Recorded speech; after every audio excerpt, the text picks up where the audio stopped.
পুরান ঢাকার মিডফোর্ড হাসপাতালের সামনে ব্যবসায়ী লালচাঁদ ওরফে সোহাগকে হত্যাকাণ্ডের ঘটনায় নতুন তথ্য দিয়েছে পুলিশ।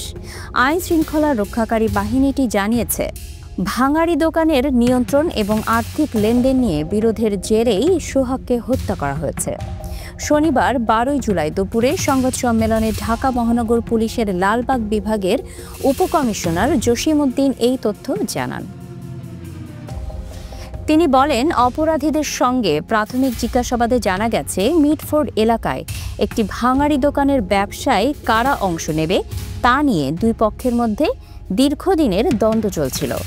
সেই দ্বন্দ্ব ও লেনদেন সংক্রান্ত বিরোধ থেকেই ঘটেছে এই হত্যাকাণ্ড। জসিমউদ্দিন বলেন, ঘটনার পর এখন পর্যন্ত র্যাবের হাতে 2 জন ও পুলিশের হাতে 3 জন সহ মোট 5 জন গ্রেফতার হয়েছে। অন্যদের গ্রেফতারে অভিযান অব্যাহত রয়েছে। মামলা নিতে চায়নি পুলিশ, এমন অভিযোগ সত্য নয় উল্লেখ করে তিনি বলেন, ঘটনার 10 মিনিটের মধ্যে পুলিশ ঘটনাস্থলে উপস্থিত হয়েছিল। শুরু থেকেই আমরা ঘটনাটি গুরুত্ব সহকারে তদন্ত করছি। জসিমউদ্দিন বলেন, আমরা কোনো রাজনৈতিক বিবেচনা থেকে এই মামলার তদন্ত করছি না। আমাদের কাছে অপরাধী মুখ্য। কারো রাজনৈতিক পরিচয় আমাদের বিবেচ্য নয়।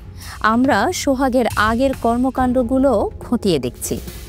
যদি তার পূর্ববর্তী কোনো বিষয়ে হত্যার কারণ থেকে থাকে সেটিও আমলে নেওয়া হবে। গত 9 জুলাই সন্ধ্যা 6টার দিকে মিডফোর্ড হাসপাতালের 3 নম্বর গেট সংলগ্ন রজনী ঘোষ লেনে সোহাগকে কুপিয়ে ও মাথায় বড় পাথর দিয়ে আঘাত করে হত্যা করা হয়।